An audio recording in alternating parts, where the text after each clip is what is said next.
Shalom Good Readers, hari ini kita bersyukur karena Tuhan begitu baik dalam kehidupan kita dan kita akan kembali merenungkan firman Tuhan di Amsal pasal 13 ayat 20 sampai dengan yang ke-25. Tetap semangat membaca dan merenungkan firman Tuhan. Amsal ini kalau boleh saya bagi menjadi 3 bagian ya. Yang pertama ayat 20, 21 dan 25. Ini berbicara tentang pertemanan dan juga hasil daripada pertemanan. Pertemanan itu bagi Amsal sangat menentukan segala-galanya karena kalau kita berteman dengan orang bijak, kita menjadi bijak. Tapi kalau kita berteman dengan orang bebal, kita akan menjadi bebal. Mengapa demikian? Karena dalam kehidupan kita sehari-hari, itulah yang akan berkomunikasi dengan kita.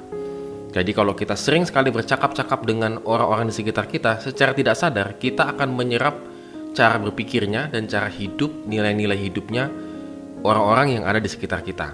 Maka kita perlu hati-hati untuk memilih teman kita. Yang kedua, jika pertemanan kita bijaksana, maka akan menghasilkan kebahagiaan. Tetapi sebaliknya, kalau kita salah berteman, itu akan menghasilkan malapetaka. Banyak ya kejadian yang sudah kita temui pada saat-saat ini ya. Bagaimana akhirnya ketika dia hidupnya salah gaul, maka sudah hancurlah semuanya begitu. Nah, ini sangat penting begitu ya. Karena itu akan menghasilkan kebahagiaan tersendiri kalau kita memiliki teman-teman yang bijaksana. Dan yang ketiga adalah jika pertemanan kita sukses, maka kita akan menjadi sukses. Tapi kalau jika pertemanan kita gagal, kita akan menjadi gagal. Artinya apa? Kalau teman-teman kita itu adalah orang benar, maka Amsal mengatakan akan makan sekenyang-kenyangnya, akan mengalami satu kesuksesan dalam kehidupan kita. Jadi sukses itu tidak bisa sendirian. Itu harus bersama-sama dengan orang-orang yang bisa mendukung kita. Nah, di sini pentingnya teman-teman yang sangat support, bijaksana untuk mendukung kehidupan kita. Lalu di bagian yang kedua, ayat 22 sampai ayat yang ke-23. Bagaimana bicara tentang orang yang berdosa dan orang yang baik begitu.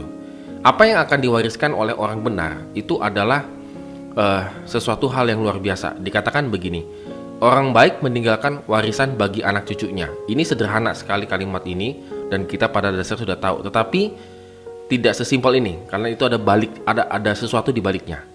Amsal melihat bahwa kekayaan orang berdosa itu tidak akan dibawa sampai mati. Namun tidak tahu juga akan diwariskan kepada siapa. Nah, ini hati-hati bagi yang suka mencari harta dengan tidak benar ya. Kita tidak akan tahu akan diwariskan kepada siapa. Maka sangat berbeda tadi ya dengan orang yang benar ketika dia meninggal, maka diwariskan kepada anak cucunya. Artinya ada yang menikmati berkat-berkatnya dia. Bagi orang yang berdosa tidak. Walaupun dia kayanya minta ampun, tetapi kekayaannya itu tidak akan bisa dinikmati. Malah yang muncul adalah pertikaian, pertengkaran, dan seterusnya. Lalu kemudian orang berdosa itu sering melakukan rampasan pada konteksnya. Konteks pada waktu itu, orang berdosa itu menjadi kaya karena dia sering merampas ladang-ladangnya orang miskin yang terlilit hutang, sehingga dia ambil ladang-ladang itu. Namun ketika dia meninggal, maka ladang itu akan kembali dinikmati oleh yang mempunyai ladang sebelumnya.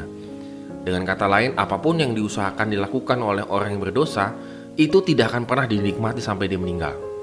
Bahkan sampai dia nanti meninggal, gak tahu lagi siapa yang akan menikmatinya. Berbeda dengan orang benar, cara hidupnya yang benar, maka dia akan dinikmati oleh anak dan cucunya. Dan bagian yang terakhir adalah bicara tentang bagaimana kita membentuk karakter anak kita. Jadi Good Readers di sini penting sekali ya, bagaimana membentuk karakter kita lah gitu ya. Itu adalah dengan tongkat.